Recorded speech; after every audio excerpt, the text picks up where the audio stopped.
Assalamu alaikum. This is Muhammad Atta. I hope you all are doing well and welcome back to this channel. तो भाई आज की इस video में हम बात करेंगे कि जर्मनी स्टूडेंट वीज़ा के ओवरऑल प्रोसेस के सबसे इनिशियल स्टेप के बारे में, विच इज़ कि आपको अपनी यूनिवर्सिटीज़ कैसे शॉर्टलिस्ट करनी है। तो इस पूरी वीडियो में हम देखेंगे कि आपको कोई भी यूनिवर्सिटी सेलेक्ट करने से पहले क्या क्या चीज़ें कंसिडर करनी पड़ेंगी और कौन कौन सी हमारे पास ऐसी वेबसाइट हैं जिनकी मदद से हम अपनी यूनिवर्सिटी को सेलेक्ट करते हैं। प्लस हम किसी एक वेबसाइट को कंसिडर कर कर हम पूरा ओवरऑल प्रोसेस देखेंगे कि हम अपनी यूनिवर्सिटी कैसे शॉर्टलिस्ट करते हैं। तो चलें इस वीडियो को स्टार्ट करते हैं, और अगर आपने मुझे फॉलो नहीं किया हुआ तो प्लीज़ मुझे फॉलो कर लें।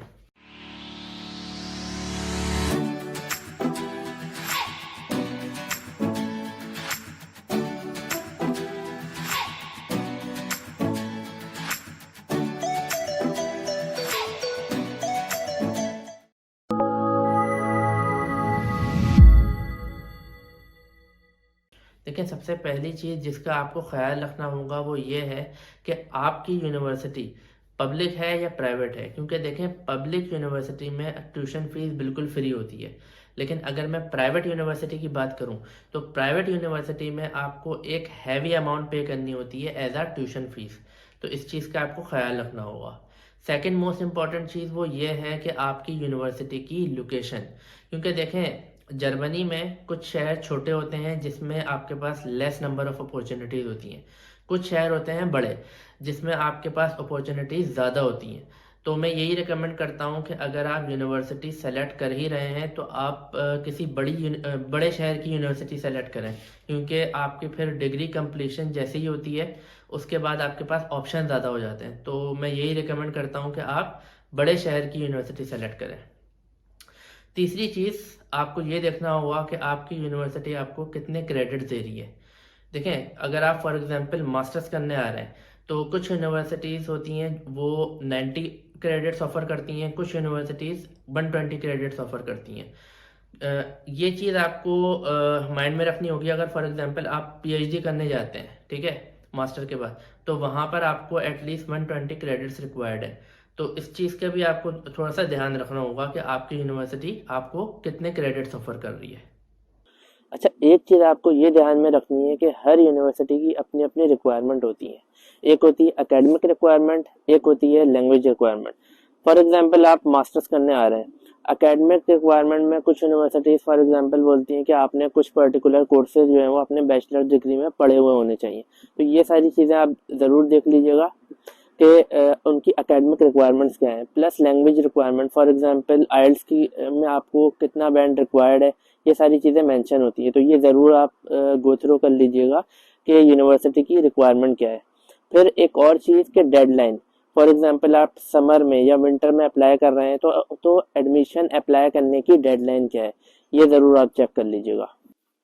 अब हम देखते हैं कि हमारे पास कौन कौन सी ऐसी वेबसाइट्स हैं जो कि हमें हेल्प करती हैं अपनी यूनिवर्सिटी को शॉर्टलिस्ट करने में। जिसमें हमारे पास डार्ड है, स्टडी इन जर्मनी है, माई जर्मन यूनिवर्सिटी है।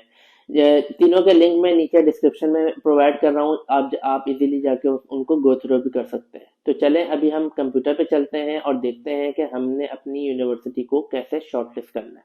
अच्छा, ये हमारे पास डार्ट की वेबसाइट है जहाँ से हम अपनी यूनिवर्सिटीज़ को शॉर्टलिस्ट करेंगे।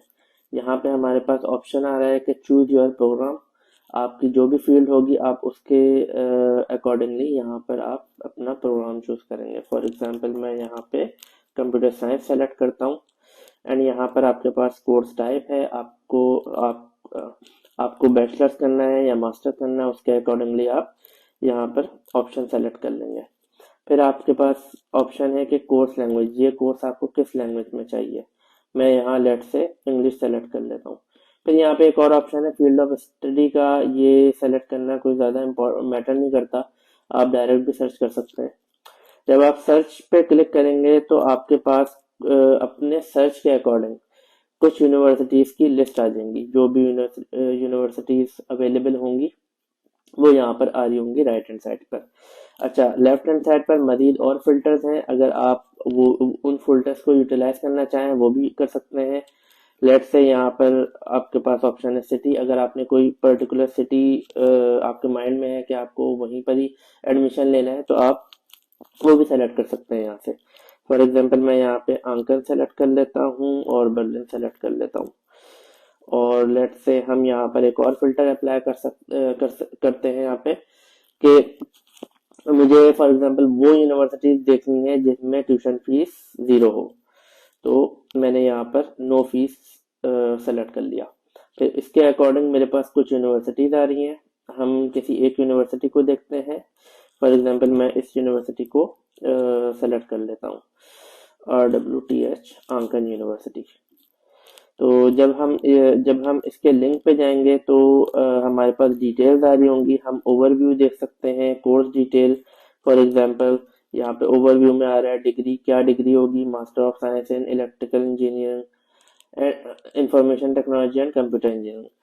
फिर इसी तरीके से technical language, full time, part time, जो भी है वो सब आ रहा होगा। मोड ऑफ स्टडी, कितने सेमेस्टर होंगे, कब कब एडमिशन है, विंटर एंड समर में है, एप्लीकेशन की डेडलाइन क्या है, जैसा कि मैंने आपको बताया था वीडियो के शुरू में। तो ये सारी चीजें आप यहाँ से गो थ्रू कर सकते हैं। डिस्क्रिप्शन पूरी आप गो थ्रू कर लीजिएगा कोई भी यूनिवर्सिटी सेलेक्ट करने से पहले। फिर कोर्स डिटेल्स में आ जाएंगे आप, कोर्स ऑर्गेनाइजेशन, ये सारी चीजें आप रिव्यू कर लेंगे। फिर ये सारी चीजें हम रिव्यू करने के बाद ऑनलाइन लर्निंग। अच्छा, एक इम्पॉर्टेंट चीज ये है कि कॉस्ट एंड फंडिंग को जरूर रिव्यू कर लीजिएगा, क्योंकि देखें ये बहुत मैटर करता है कि आप जिस यूनिवर्सिटी में जा रहे हैं उसकी कॉस्ट एंड फंडिंग क्या है। फॉर एग्जांपल ट्यूशन फीस 0 है, नन यहाँ पे शो हो रहा है। सेमेस्टर कॉन्ट्रीब्यूशन इसमें देखिए हर यूनिवर्सिटी में आपको सेमेस्टर कॉन्ट्रीब्यूशन देना होता है। तो यहाँ पे इस यूनिवर्सिटी में आपको 320 यूरो पर सेमेस्टर आपको सेमेस्टर कॉन्ट्रीब्यूशन देना है। फिर एक एज अ रफ आइडिया के तौर पर आपको यहाँ पे बताया जा रहा है कि भाई इतनी आपके पास पर मंथ आपकी कॉस्ट आएगी। आप मतलब जो है वो जिस शहर में आप जाना चाह रहे हैं इतनी आपके पास मिनिमम आपके पास 861 यूरो पर मंथ होने चाहिए, ठीक है। तो ये सारी चीज़ें आप रिव्यू कर लेंगे।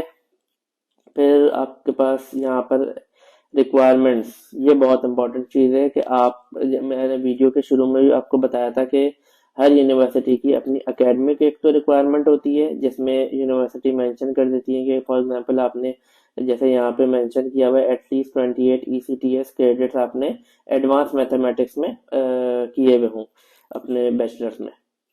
फिर इसी तरीके से लैंग्वेज रिक्वायरमेंट है। आप यहाँ पे इन्होंने बोला हुआ है कि आइल्स आपको 5.5 चाहिए बैंड।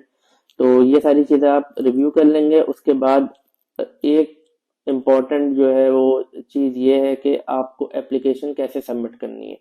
कुछ यूनिवर्सिटीज़ देखें बोलती हैं कि वो लिंक प्रोवाइड कर देती हैं अपनी ही पोर्टल का लिंक, वहां से आप एडमिशन अप्लाई करते हैं। कुछ यूनिवर्सिटीज क्या बोलती हैं कि आप यूनी असिस्ट के थ्रू अप्लाई करें। यूनी असिस्ट एक सेपरेट टॉपिक है, वो मैं इंशाल्लाह नेक्स्ट वीडियो में कवर करूंगा कि आप यूनी असिस्ट के थ्रू कैसे आप एडमिशन के लिए अप्लाई करते हैं। तो इस यूनिवर्सिटी में देखें इन्होंने बोला हुआ है कि सबमिट एप्लीकेशन टू, ये एक लिंक दिया हुआ है, इस लिंक पे जाके आप एडमिशन अप्लाई करेंगे।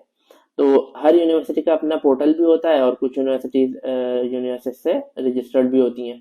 तो ये आपको चेक करना पड़ेगा कि आपको एडमिशन कहाँ से अप्लाई करना है। तो ये मतलब ये थोड़ा सा एक ओवरव्यू था कि आप अगर कोई यूनिवर्सिटी सेलेक्ट कर रहे हैं तो आपको क्या क्या चीज़ें जो है वो कंसिडर करनी होंगी। प्लस मैं एक चीज़ और यहाँ पे एक पॉइंट आउट कर दूं कि देखें आप एक यूनिवर्सिटी में तो अप्लाई करेंगे नहीं, आप करते हैं मल्टीपल यूनिवर्सिटीज में। अब जब आप मल्टीपल यूनिवर्सिटीज में अप्लाई करते हैं तो चीज़ें थोड़ी सी आगे पीछे हो जाती हैं। तो इसके लिए बेहतर यही है कि आप अभी अपने पास एक रिकॉर्ड रखें, मतलब जो भी शॉर्टलिस्ट कर रहे हैं आप यूनिवर्सिटी, आप अपने पास एक रिकॉर्ड कर लें। फॉर एग्जांपल आपने एक एक्सेल शीट जो है वो क्रिएट कर ली, वहाँ पे आपने यूनिवर्सिटी का नाम और उसकी सारी डिटेल्स के साथ आपने पूरी एक्सेल शीट आपने जो है वो बना ली। तो इससे ये होता है कि आपको आपके पास खुद भी रिकॉर्ड रहता है कि मतलब आपने कौन कौन सी यूनिवर्सिटीज शॉर्टलिस्ट की हैं।